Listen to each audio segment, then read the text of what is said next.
दोस्तों, तारीख इंसानी में कई ऐसे शख्स गुजरे हैं जो अपने अच्छे अमाल की वजह से दुनिया भर में मशहूर हुए।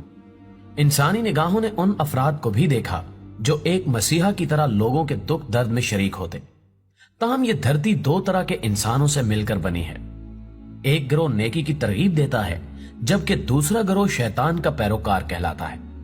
आज की ज़ेरे नजर वीडियो में हम आपके सामने एक ऐसे शख्स की शान हयात रखेंगे कि जिसने मजहब का लिबादा ओढ़कर कई अफराद की जिंदगियों से खेला।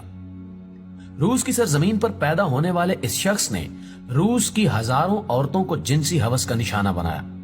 यहां तक कि मलका रूस भी इससे ना बच सकी। शैतानी ताकत के बलबूते पर यह शख्स क्या कुछ अंजाम देता था, इसकी तफसील आज की वीडियो में पेश की जाएगी।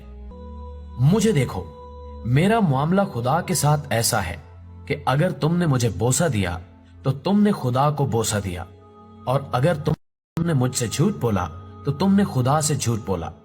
मैं जब खुदा के सामने अपने गुनाह रखता हूं तो वो तुम लोगों के गुनाहों की तरह नहीं होते, छोटे मोटे जिनकी कोई वक़्त ना हो।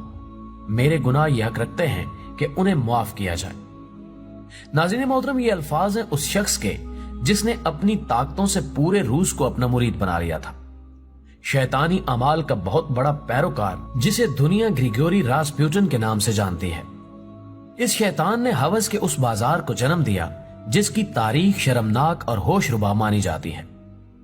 तारीख के अवराक को पलटने पर यह मालूम होता है कि पिछली 1000 साल तारीख में रास्पुटिन से ज्यादा माहिर शख्स नहीं देखा गया, जो अपनी दिमागी और शैतानी ताकतों से हर किसी को काबू करने की सलाहियत रखता था। रास्पुटिन साइबेरिया के एक छोटे से गांव पोक्रोवस्कोय में पैदा हुआ। उसके वालिदैन ने इंतहाई मुश्किल हालात का सामना किया। रास्पुटिन के बाप रेडी बांध था और सामान की तरसील किया करता था, जबकि इसकी मां घरेलू खातून थी। 8वें नंबर पर जन्म लेने वाला रास्पुटिन उनकी वाहिद जिंदा औलाद थी, क्योंकि उससे पहले पैदा होने वाले बच्चे पैदाइश के वक्त ही मौत के मुंह में जा चुके थे। रास्पुटिन के बारे में यह भी मशहूर है कि वो शैतानी ताकतों की मदद से लोगों की ज़हनी और जिस्मानी बीमारियों को ठीक कर लेता था। नाज़रीन गिरामी, कहा जाता है कि बचपन से ही रास्पुटिन एक पुरस्कार शख्सियत का मालिक था। शैतानी और पुरस्कार ताकतें उसकी हरकत सकनात से वाज़े होती थी। ये जानवरों की बोलियां समझ लेता।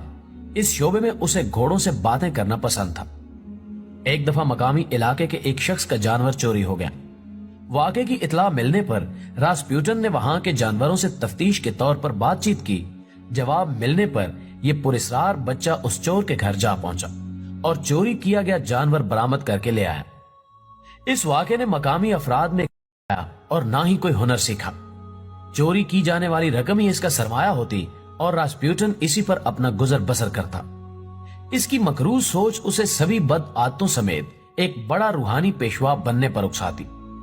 ईसाई मजहब से ताल्लुक रखने वाले इस शख्स ने इसी मजहब को हथियार के तौर पर इस्तेमाल करने का सोचा और रूहानियत का लिबादा ओढ़े ये शख्स सफर पर रवाना हो गया।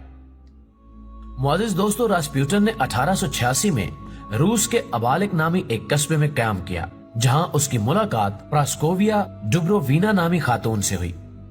चंद माह के मेल मुलाकात इनकी शादी के बंधन में बंधने की दावत देने लगे। यूं 1887 में रास्पुटिन ने सिर्फ 18 साल की उम्र में डुब्रोविना से शादी कर ली। डुब्रोविना एक बाइखलाक और वफादार औरत थी, जिसने रास्पुटिन की मौत तक उसका साथ निभाया। इसके बरक्स रास्पुटिन इतना ही बदकिरदार शख्स निकला। अपनी शैतानी ताकतों और अलूम